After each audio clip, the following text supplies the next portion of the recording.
Are there any questions?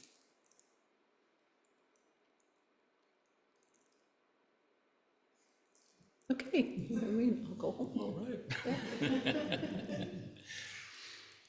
Yes.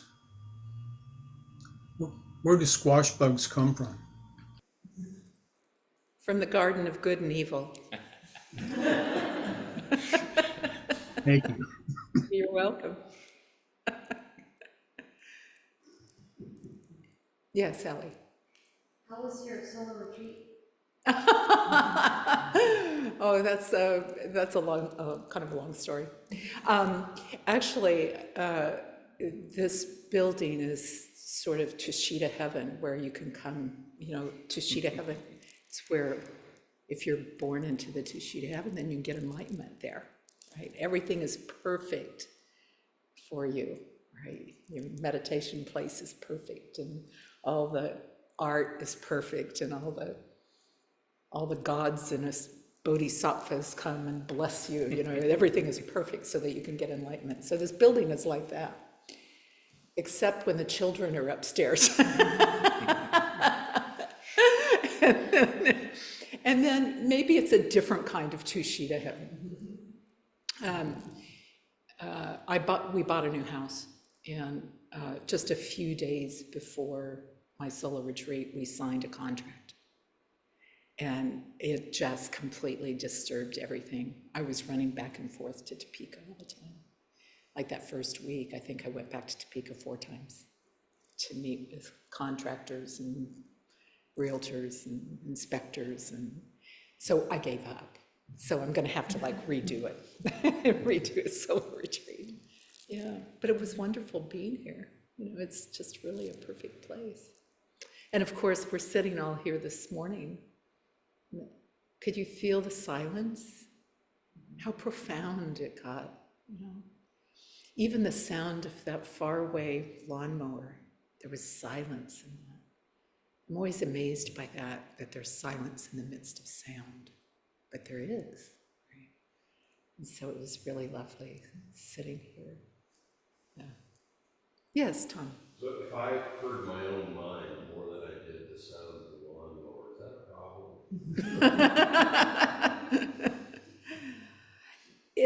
It kind of depends on whether or not you were holding on to all the sound in your mind. The sound in your mind, the sound of the lawnmower, no different.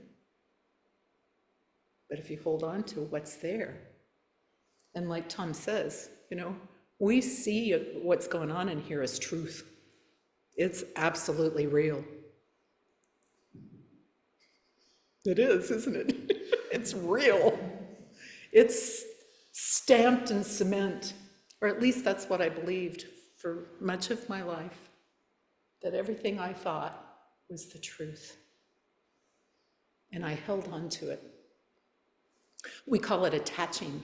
You attach to that. And then it becomes who you are. Right? So the work on our cushion is to see that, to see what's going on in here, to see our judgments and and the stories we make up, the narratives that we make up, all the things that we think are good and bad, and the biases that we have, and the things we like, the things we don't like, all of that stuff swirling around us like a tornado.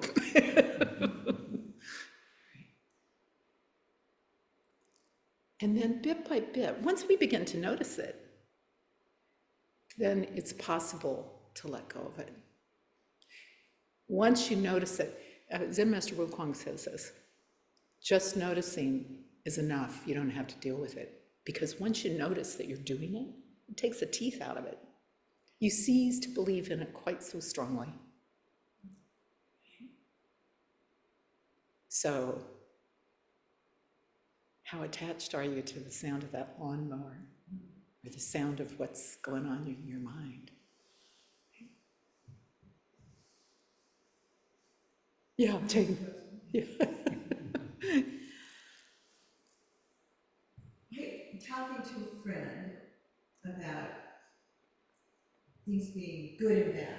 You know, you attach to something being good, something being bad, and then that causes problems. And she said, well, but how can you not say something is bad, like child abuse? How can you say that's not bad? And I hadn't, that's my own answer. Yeah, what was your answer to that? I'm asking you. Yeah, how can I help? I think it's the attachment to it being bad that's the You problem. know, holding on to that judgment of whether it's good or bad. No one wants to see a child being abused. No one wants to see the people in Gaza starving. No one wants to see that awful suffering in the world. And so labeling it good or bad is probably not that helpful, but it's the desire of our hearts. It's our Buddha nature that responds to that with empathy and care and kindness and a desire to help. Zen Master Bonshim says that one of the things we're doing on our cushion is changing ourselves from this, attaching to this little I, the ego, the thing that's so self-referential, the thing that wants everything their own way, and becoming big I, which means letting go of that self-centeredness, that ego, right? Bit by bit. And then letting that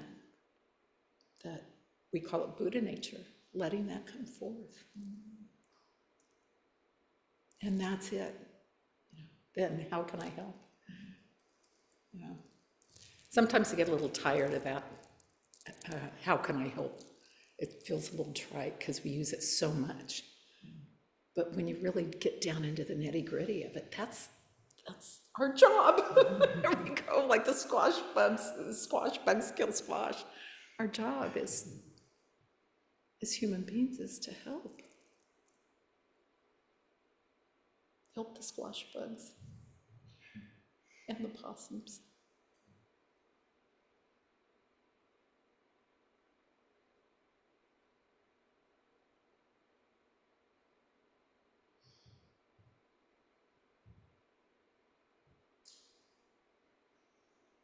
Could you tell us how you came to practice, to this practice?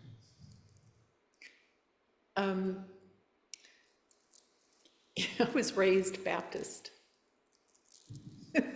My mother was. It's a long journey. Oh, it was a long journey. And I fell out of the top of a barn when I was 13 years old, and there was no hay in the hayloft, and I fell like 35 feet to the floor, broke my arm, broke my pelvis, and as a 13-year-old was in traction for 2 weeks in the hospital in a little tiny town with no television and no, of course, no internet. That was in 1960 something. And while I was laying there, the big question came up: how am I alive? What is this consciousness? How did that happen? Right? And that question never really went away, even though all this time I'm going to Bible school and I'm accepting the Lord Jesus Christ as my Savior and all of that stuff that goes along with being an evangelical. But that question never left, ever. And so, I get into my 20s in that search for a practice or something that would answer that question. So first I went to a Pentecostal church, which was even deeper than Baptist, and then that didn't work. So then I ended up in a Methodist church, which is a little more progressive, and began to look at the Bible a little more symbolically, which was very helpful. But that didn't work. And so I went to the Unitarian Universalist Fellowship, which doesn't really have a religion at all in Topeka. It doesn't have and I met Bill Lucero there, who was a member here. And he invited me to come to the Kansas Zen Center. And so I stepped through that door on New York Street and just went, oh my goodness, I'm home. I blogged about this at one point, my mother was such a serious woman. Religion was a serious thing, boy. You pray to God and it's serious. There was no joy in it, right? And so I walk into the Kansas Zen Center, here's all these people, and it was really serious, and I'm thinking, this is for me. It's a serious business.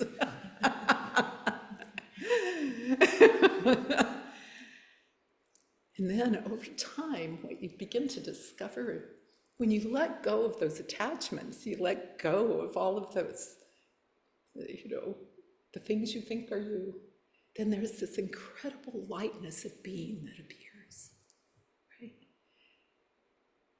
And a deep, abiding, I'm going to say joy, that actually becomes very much a part of your life.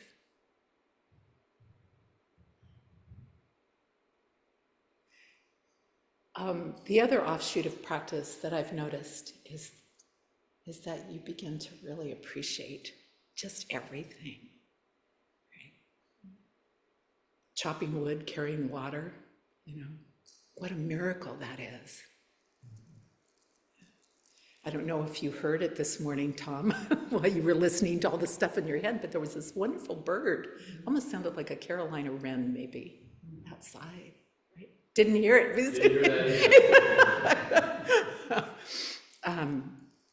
Yeah, and our temple rules say the sound of the waterfall and the bird's song are the great sutras. And so that little poem appeared when the bird started singing. So, we don't need to read anything. The sutras are right outside the window.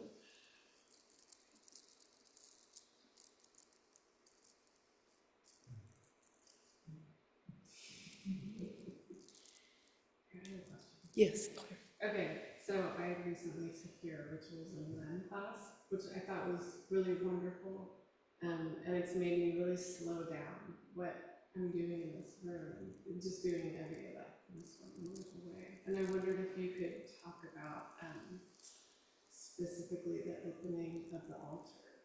Oh. And what those mean. Like, I always think why is the water in an apple? Yeah, so that, and Semester Hikwang chime in if, because I'm not really a scholar of the altar, but when we open the altar, then what we're doing is offering earth, fire, air, and water to the Buddha. What are we made of? Earth, air, fire, and water, according to old teaching. I mean, now we have different words for that, but that's essentially right. Dust to dust, right? So earth, air, fire, and water is what we're made of. So when we open the altar, we're offering ourselves to the Buddha. One of the things that I've never liked when I've been in other Zen centers is that the Moktak master will just get up and even before everybody is seated, they'll just open the altar and then sit down. But when everyone is seated together and then the Moktak master opens that altar, then we are all participants in that, offering ourselves to the Buddha. It's a measure of deep respect. And it's not to Buddha the God, right? It's deep respect for just the very foundation of our lives, this big I.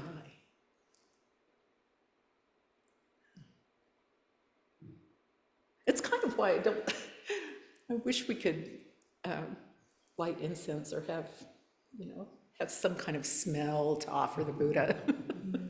I have been reading a little bit on the internet that sometimes people are using flowers as a way of offering the scent to the Buddha. Isn't that a lovely thought? Yeah. Huh? I know, we could have like taken one. And the peonies are out, for Mother's Day, so we could offer the scent of peonies too. Yeah, you're welcome. But Claire, let me take that one step further. What is not an altar?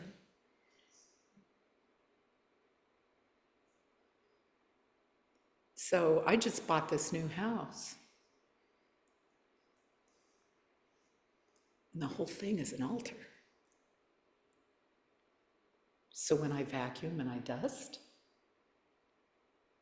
I'm dusting the altar, vacuuming the altar.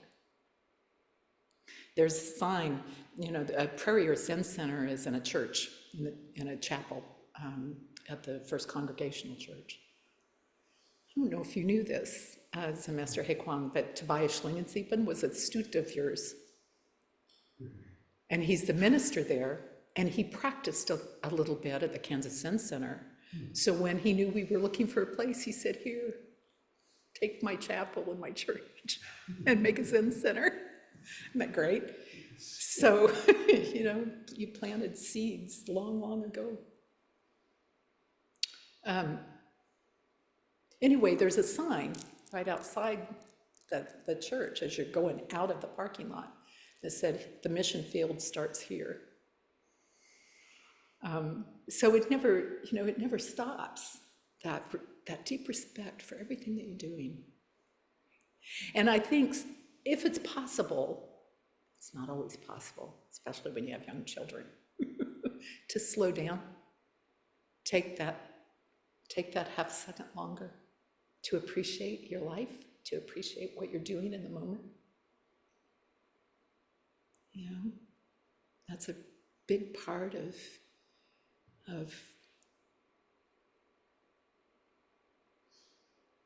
relaxing into it, I guess. Just slowing down just a little bit. Taking that deep breath. Tom, you had a question? Okay, I'll sit with my question until next week. Oh, okay. Okay. Is it time? Okay. All right. Well, Carol has a question. She's had her hand up a little bit. I'm so sorry. Oh, no, not at all. Thank you. Actually, it's not a question. I just can't restrain myself from telling Todd how much I appreciated what he said. I don't think I've heard him speak before, and what he said really got to me when he said, you were talking about making chicken coops, and I make some things too, and physical objects, and that I'm conceptually making. I just went, whoa! Somehow you hear things over and over, and sometimes it just lights you up in a moment. And that really lit me up. And it reminded me, I'm a Soto Zen practitioner, so I don't know too much about Daishan Sanim, although I did have a couple interviews with him. I was blessed to have a couple interviews with him years ago. But didn't he say, don't make anything? Yeah, I did. Did he say that? Yeah, it reminded Don't me. make anything. The Pendant Co-Rising is not just everything out there is wonderfully co-creating itself all the time. And isn't that great? And I'm observing it. It's like, I'm doing it too, I'm making everything with my mind. So it's really just me going on, anyway, thank you so much. I really appreciated your talk. Lovely. Thank you. And thank you all for your attention. Thank you, Todd.